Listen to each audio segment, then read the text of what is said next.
Hello everyone, how are you doing? This is MD Tech here with another quick tutorial. In today's tutorial, I'm going to show you guys how to resolve the Windows Update error code 0xc19001e2 occurring on your Windows 10 computer. So this should hopefully be a fairly straightforward process here, guys, and without further ado, let's go ahead and jump straight into it. So we're going to start by opening up the Start menu, type in Services. Best result should go back with Services listed right above App, so go ahead and left click on that.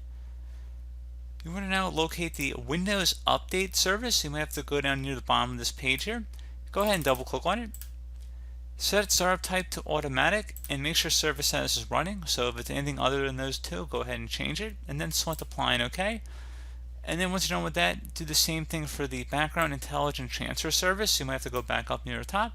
Again, background intelligent transfer service, go ahead and double click on that. Set startup type to automatic, and if it's stopped, select start. Then attempt to run the Windows update and see if that has resolved the problem. Another thing we go ahead and try here would be to open up the Start menu, type in Troubleshoot. Best result should go back with Troubleshoot settings. Go ahead and left click on that. Underneath recommended troubleshooting, go ahead and select additional troubleshooters, so near the bottom of this page.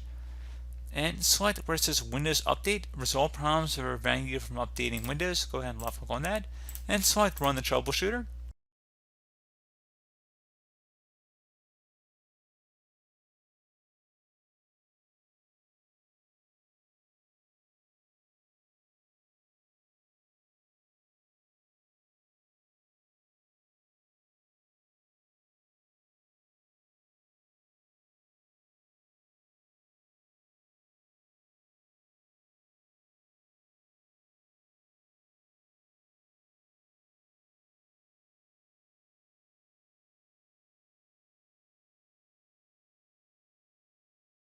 And once that's done, go ahead and select Close, restart your computer, and that should hopefully be about it. So as always, thank you guys for watching this brief tutorial. Do hope that I was able to help you out, and I do look forward to catching you all in the next tutorial. Goodbye.